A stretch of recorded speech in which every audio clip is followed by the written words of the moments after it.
Hey everyone, thanks for checking into our latest TDR Trade to Black podcast. Happy holidays as we embark on 1 week before the big Christmas holidays, but we're finishing strong. Some of you reached out and said, hey, let's get on David Klein, CEO of Canopy Growth, as they had news regarding Acreage Holdings last week. So that's exactly what we're doing here today. So let's jump into it and welcome in AV. Anthony How's it Varell, good going? to see you. How are Good things? to see you as well. Good, good. Just winding down the year. We got moving and shaking, getting ready for the new administration and 2025. I know this is always the busiest part, I think, of the year as we lock down all the content that we have set up for the holiday season. And man, 2025 can't come fast enough, can it? Yeah, my life will look very different in 2025. All things considered. Oh, So it will be for yeah, you. Yes, good yeah. point. That's for sure. Well, listen, news last week regarding Acreage Holdings and Canopy Growth. And with that, let's welcome in their CEO back to the podcast, Mr. David Klein. Good to see you. Happy holidays. How are things? Things are great. Yeah, getting Acreage closed. We've been on a long journey to get our Canopy USA business completely stood up, and they're really excited to get that done.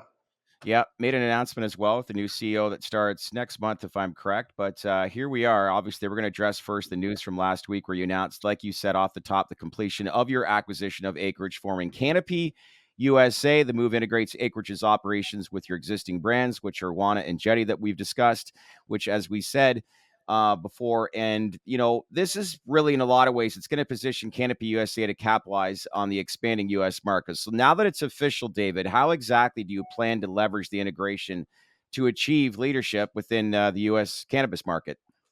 Yeah, so operating as one company, I think, within Canopy USA will be super important. We've already started to go to market in places like New York with Wana and Jetty, and we're seeing really good returns on that. But being able to smash Acreage into that as well and take advantage of their retail locations and their production assets as well as their own wholesale businesses I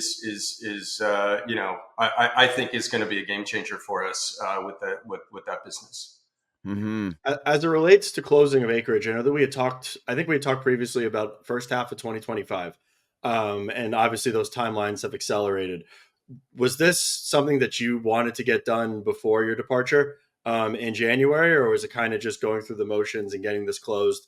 There were just efficiencies that were found, and the process happened to not take as much time as expected. Yeah, look, if I'm being honest, I wanted to get this done in October of 22 when we first announced all this. So it just has taken so Yeah. long that as soon as we started going through the state regulatory process and as quickly as we could move, from one regulator to the next, which involves, application processes and fingerprinting and so forth, that as quickly as we could move through each one, we did. And we we finally got the final one that we required a couple weeks ago. So yeah, we wanted to close as quickly as possible. Yeah. And then as it relates to Acreage, I mean, there's a lot of concern out there, if I'm being honest, about the current cash position, burn, liabilities around Acreage, and the ability for it to raise or let's say be financially healthy on a go forward basis. Is this now some of the parts game, amalgamating Acreage with Wana with Jetty? Are you going to? Should we expect to see some efficiencies there? And I mean, how are you thinking about the financial performance of the overall vehicle? Yeah, so On a go forward step basis. one, yeah, Anthony, is we did the work over the last couple of weeks to fix Acreage. So there was a Okay. significant cost reduction at Acreage.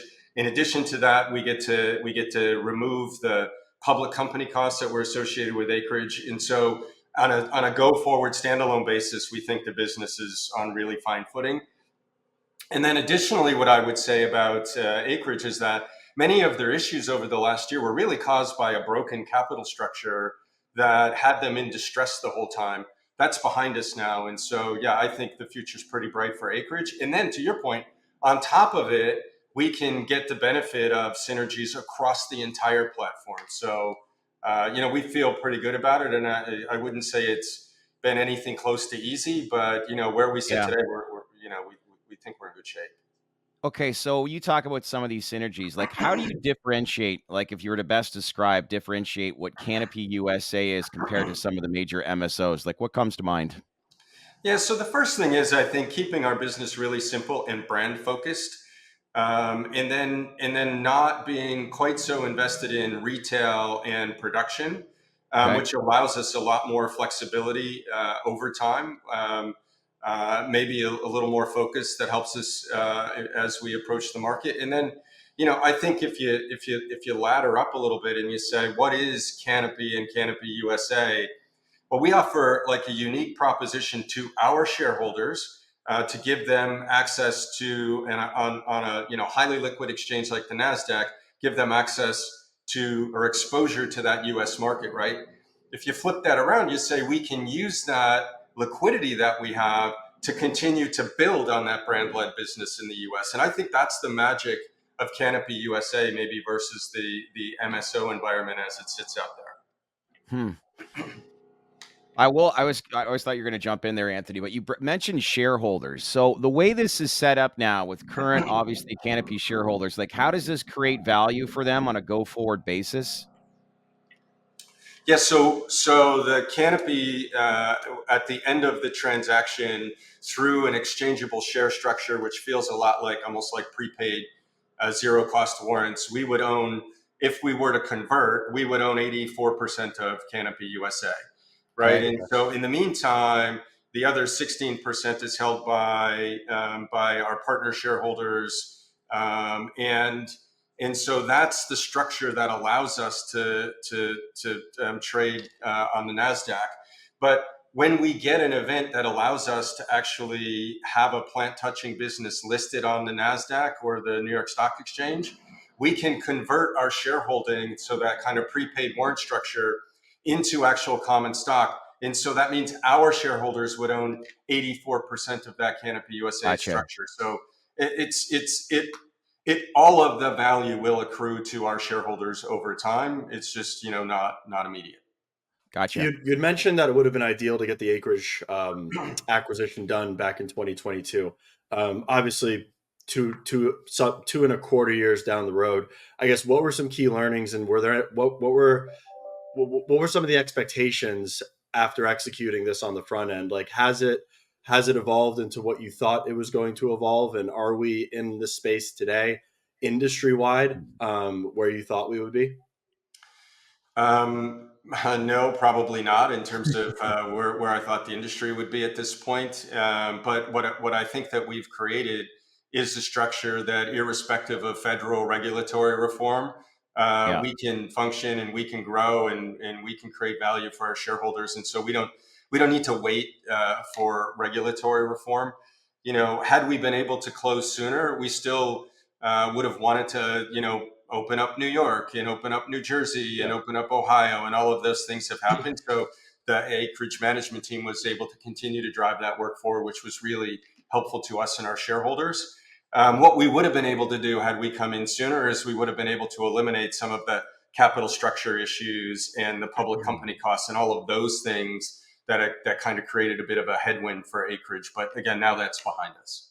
Yeah. And then now that all the assets are amalgamated, is there any sort of guidance with, let's say, the disclosure of the numbers in the Qs moving forward? Is there any expectations there? Yeah, so we'll come out of the. I don't believe it'll be this coming quarter, which we'll report on the first week of February. But after that, as we approach year end, we'll then start having financial statements, and it'll be because Canopy USA will have gone through their year end audit. So all of the businesses, will have gone through the kind of end of calendar 2024 sort of audit. So then we can provide really clean numbers going forward. Yeah. Okay. And maintain a NASDAQ listing, right? Yes. Yeah. What do you think of that opportunity? Like, I don't want to ask the generic question about, what do you think about regulatory topics right now? Do you see that happen? No one knows, right? But in the event that there is, do you guys ever think about your NASDAQ listing and some of the key companies that have that in comparison to, say, some of the major MSOs? If there is banking, I don't know what we're looking at as far as a timeline for some of these companies to be uplisting, but have you discussed that and what kind of opportunity that presents for, the company itself to maintain, as we said before, the NASDAQ listing?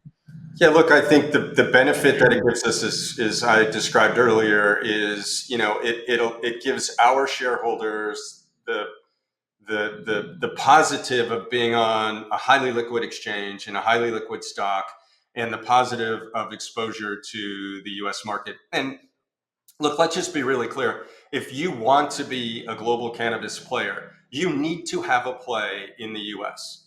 We've done a lot of work on profit pools, like where is money being made in cannabis? And I will tell you that the state of Ohio probably has double or more the profit pool of a country like Canada, and Yep. potentially even some of the European countries, right? And it's really not about population size or anything. It's about the regulatory environment, the taxing and the tax environment in the market is just far superior in almost every single U.S. state. And so you need to have a play in the U.S. And so we think that having the ability to have the NASDAQ listing, but also that exposure in the markets that matter, which are almost all in the U.S., is just a massive differentiator that I still don't think our investors have totally gotten their minds around yet.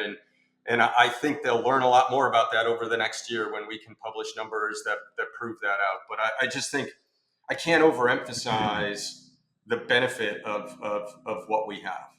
Do certain And go ahead, institutions Sean. understand that, though? That you're saying investors that do not, but like we said, if there is reform, like, are there conversations that you're having in the short term that says, yeah, we have to obviously invest in companies that have a listing on a senior exchange? Like, we've asked this before, but now that we are on the cusp of possibly having some sort of regulatory change, we're going to look to companies that have that senior exchange listing. But outside of the retail community, are those conversations that you're having with institutions that are on the sidelines looking to make a move? If so, like, what's been some of the dialogue or feedback that you've received? Yeah, look, I've had a number of conversations in the last, call it 9 months to a year, with institutions, and also another source of liquidity has been like large family offices that are almost starting to function like institutions, but they don't have all of the rules, which is good. Yeah. And what they continually talk about is we really like the asset light approach. We really like the fact that you guys are brand focused. We think that it's a play that maybe wins in the medium term. I do believe you still need retail in the near term, but in the medium term, maybe it's more of that brand led thing. So we've had a lot of institutions and family offices that really have repeated that back to me, saying that that's something that really is of interest to them.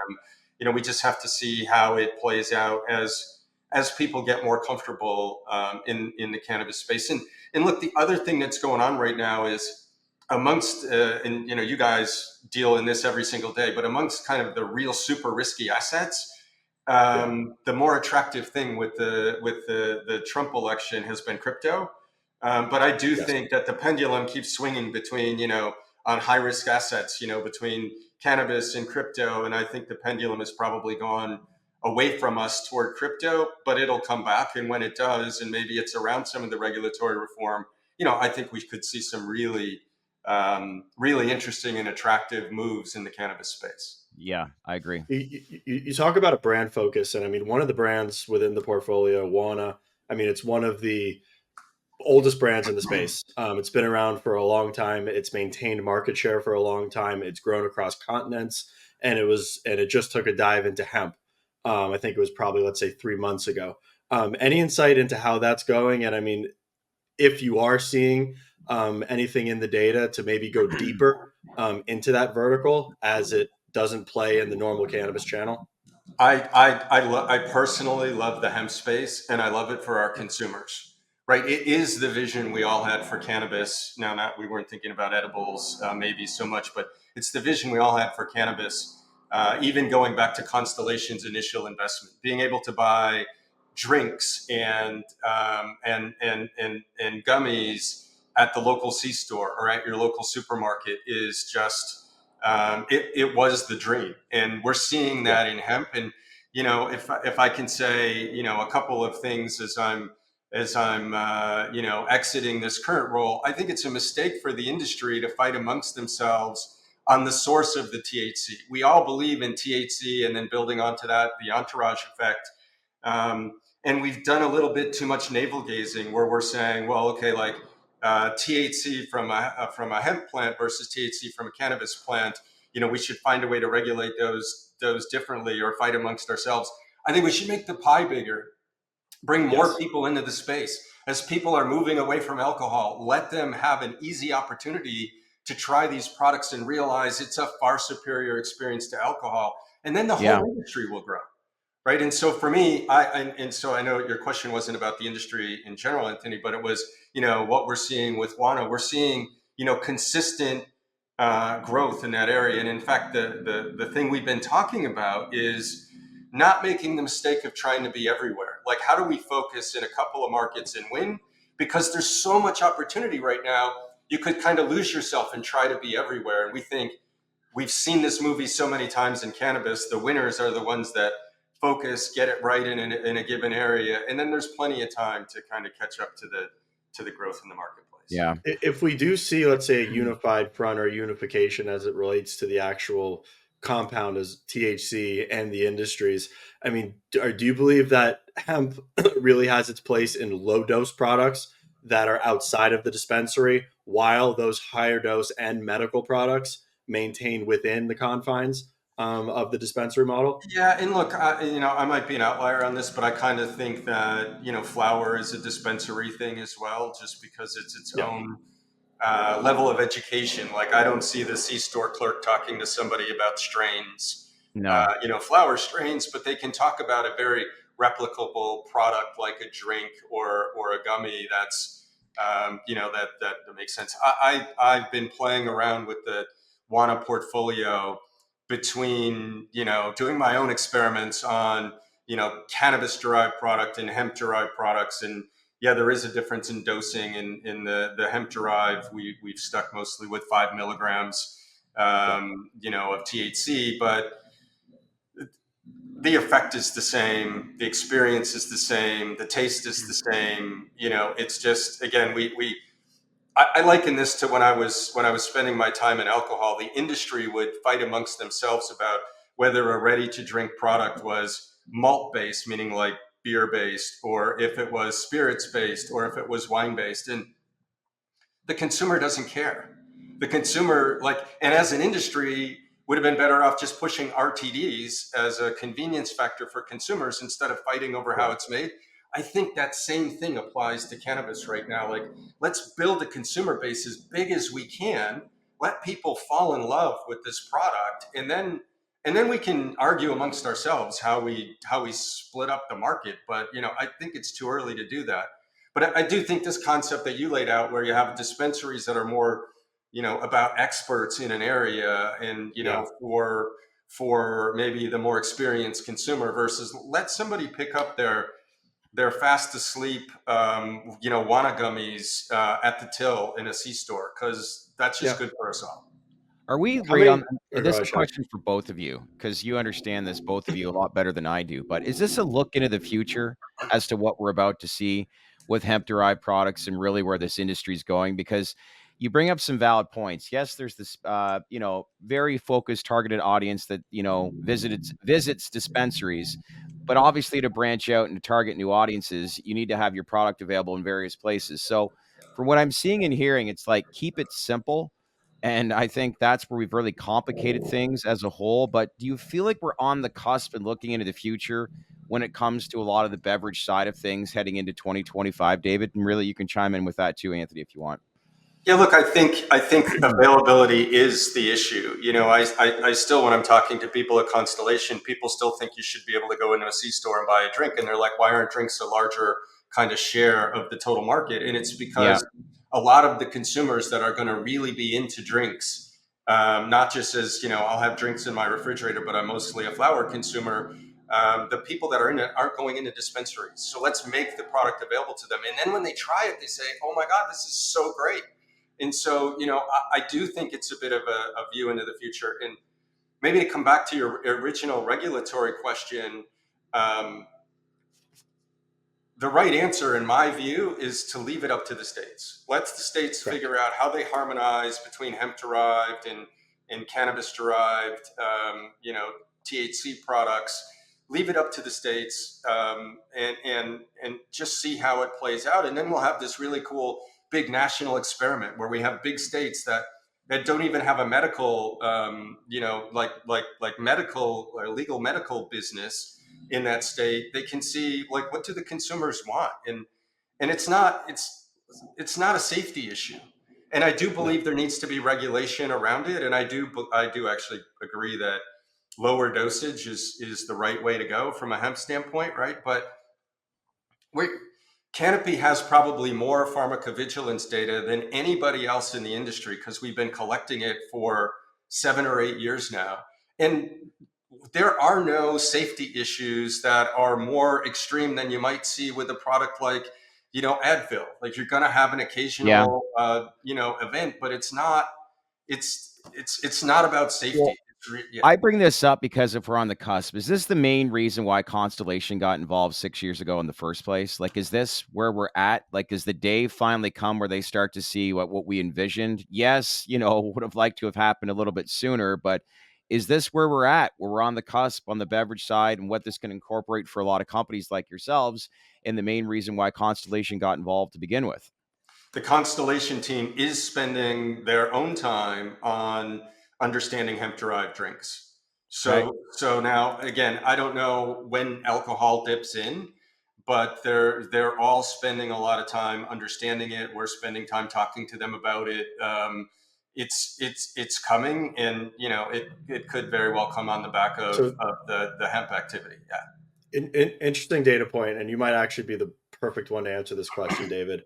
So I've spoken to some people from wineries and in the liquor business that said the inflection point where they can enter is when they actually can obtain that FDA Surgeon General warning, like you see on cigarettes and alcohol. Is Hmm. there any validity? Is there any validity to that, or any conversations you've had Yeah, as to that is the validating factor on the product? Yeah, because the thing that's holding all of these guys back is they still have concerns over, um, does an aggressive administration come after their alcohol licenses if they enter this space?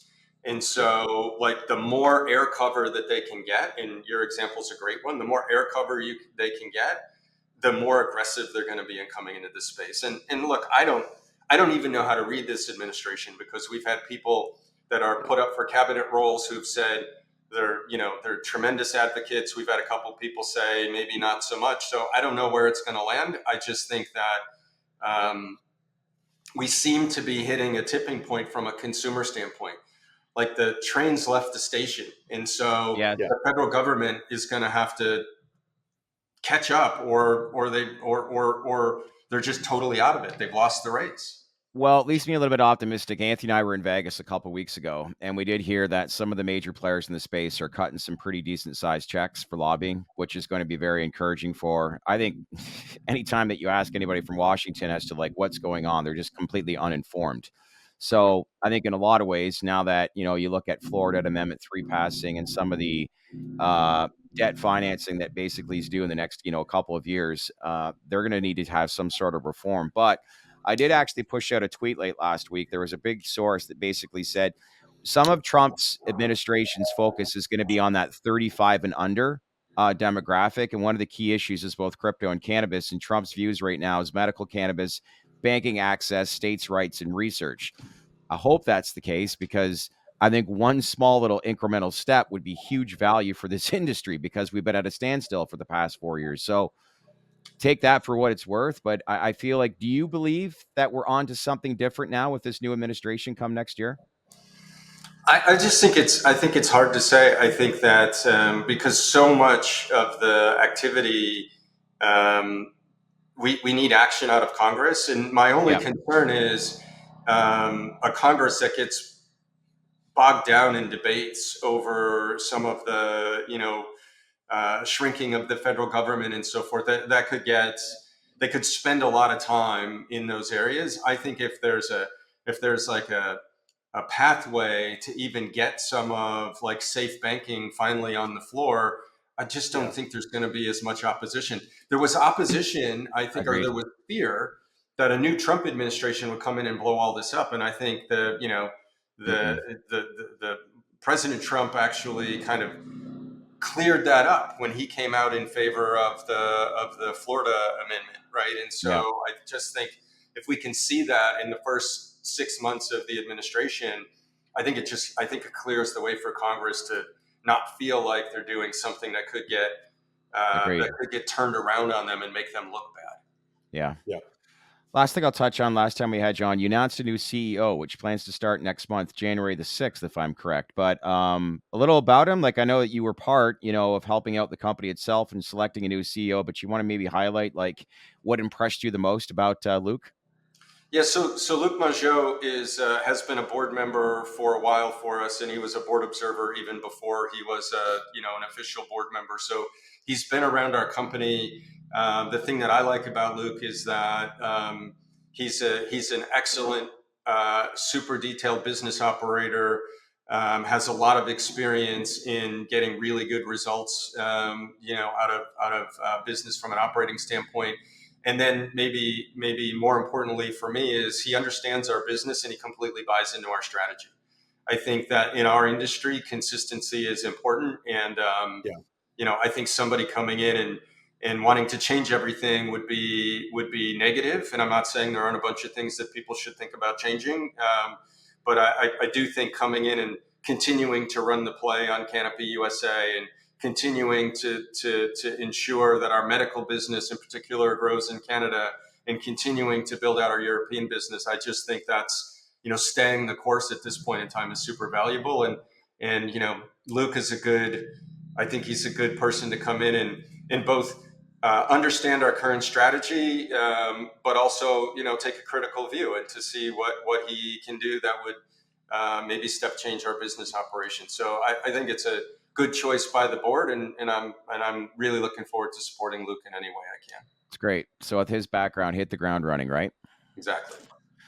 Well, listen, I know I'm going to be reconnecting with you and a few others on the Canadian panel, Michael DeJulio and Bina Goldenberg later this week to talk about the Canadian landscape. But I want to talk about just the international markets itself. So that's going to be later this week with probably the top 3 names in the cannabis landscape in the Canadian market right now. But it's even outside of Canada. It's obviously the international market too. So that's going to be great. But listen, appreciate obviously the update on the news from last week, and then go forward basis as to what we can anticipate for shareholders and their value with this acquisition heading into 2025. But as usual, happy holidays to you and your family, and appreciate you checking in here today.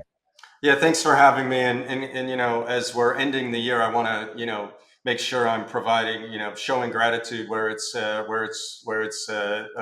and really want to say that I appreciate everything that you guys do for our industry. It's hard to get good information. I think you guys do a really good job of staying on top of things and providing that insight and info. So thanks a lot, guys. Appreciate it. Appreciate Thank it. you.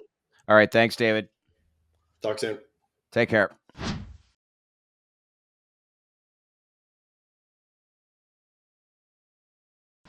Hey everyone, thanks for watching our latest podcast. What'd you all think? Is there any information that we're missing? Is there anything you want us to cover? As these industries heat up, we're getting access to more and more big hosts. So let us know the questions that you want us to ask for you. As usual, smash that like button. We want this to go viral. Click on that bell for all notifications for the latest interviews that we're doing. And as usual, let's build this community. Subscribe to our channel because we appreciate it, because we wouldn't be here without you. Thanks for watching, everyone.